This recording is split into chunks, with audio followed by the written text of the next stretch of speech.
Assalamualaikum warahmatullahi wabarakatuh. Saya Ramadan Angka Wijaya dengan NPM 2021144550208.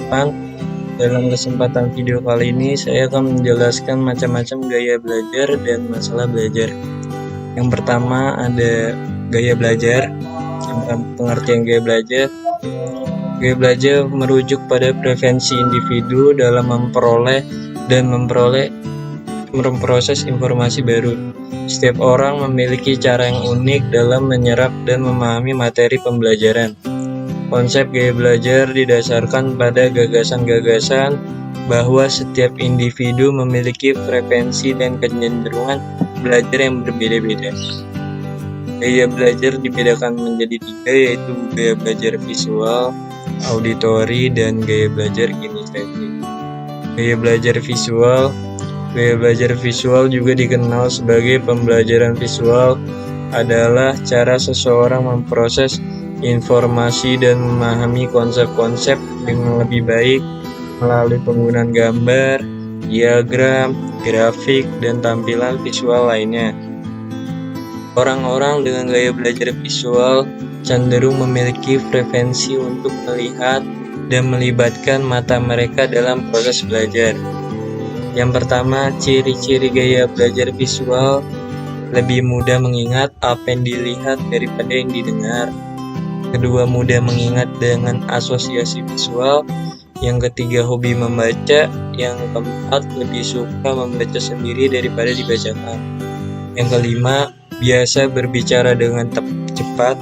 Yang keenam, punya masalah mengingat pesan verbal kecuali jika ditulis. Yang terakhir, sering lupa menyampaikan pesan verbal pada orang lain. Yang kedua, ada gaya belajar audio. Gaya belajar audio juga dikenal sebagai pembelajaran auditori atau gaya belajar pendengaran, mengacu pada preferensi seseorang untuk memproses informasi melalui pendengaran dan suara. Orang dengan gaya belajar audio cenderung belajar lebih baik melalui pendengaran, seperti mendengarkan penjelasan lisan, rekaman audio, atau diskusi. Ciri-ciri gaya belajar audio: yang pertama, belajar dengan mendengarkan dan melihat apa yang didiskusikan daripada apa yang dilihat. Yang kedua, berbicara pada diri sendiri saat belajar dan bekerja. Yang ketiga, senang membaca dengan keras dan mendengarkannya. 4.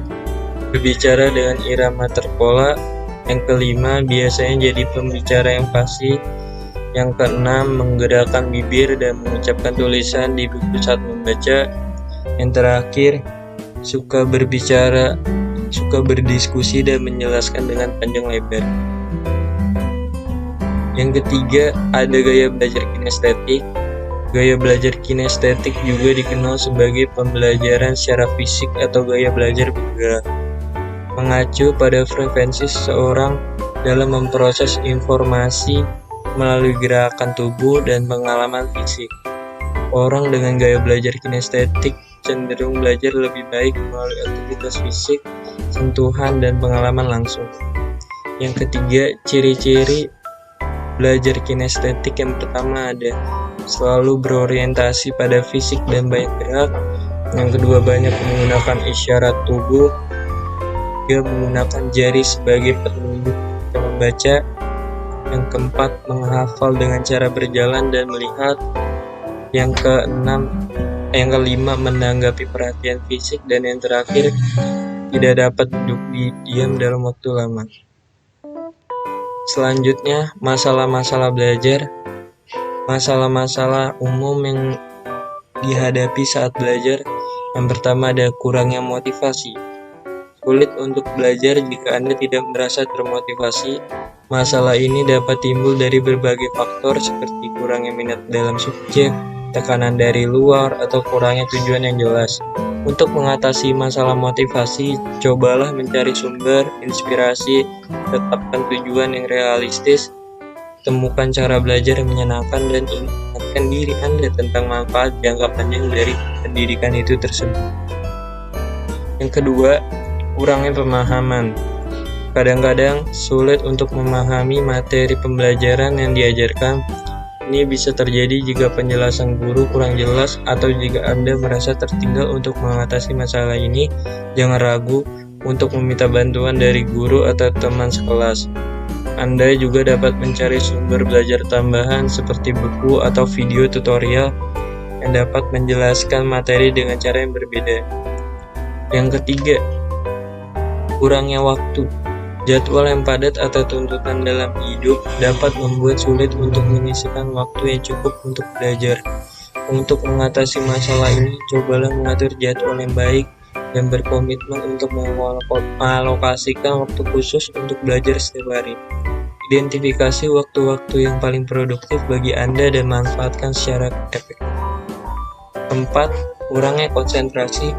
Sulit untuk belajar dengan baik jika Anda mudah teralihkan atau sulit berkonsentrasi. Hindari gangguan eksternal seperti gadget atau suara bising. Carilah lingkungan yang tenang dan pilih waktu di mana Anda merasa paling fokus. Jika masih sulit berkonsentrasi, cobalah teknik relaksasi atau meditasi sebelum pembelajaran. Yang kelima, kecemasan dan stres. Beban tugas dan ekspektasi yang tinggi dapat menyebabkan kecemasan dan stres yang mengganggu proses pembelajaran. Penting untuk mengelola stres dengan baik, coba praktikkan teknik relaksasi seperti pernapasan dalam atau olahraga ringan. Juga cobalah membagi tugas menjadi bagian-bagian lebih kecil dan lebih mudah kelola sehingga Anda tidak merasa selalu ditekan. Keenam, kurangnya organisasi. Tidak memiliki sistem yang baik untuk mengatur catatan, tugas, dan jadwal dapat menyebabkan kekacauan dan membuat kebingungan saat belajar. Cobalah untuk memiliki jadwal rutin, membuat daftar tugas, dan mengatur ruang belajar yang rapi. Gunakan alat bantu seperti kalender atau aplikasi pengingat untuk mengatur waktu dan tugas. Terakhir, kurangnya pengulangan. Memahami konsep sekali tidak cukup. Kadang-kadang kita perlu mengulang materi beberapa kali agar benar-benar tertanam di dalam pikiran kita. Buatlah jadwal pengulangan secara teratur untuk memastikan pemahaman yang lebih baik dan mengingat informasi yang lebih baik. Sekian dari video ini. Wassalamualaikum warahmatullahi wabarakatuh.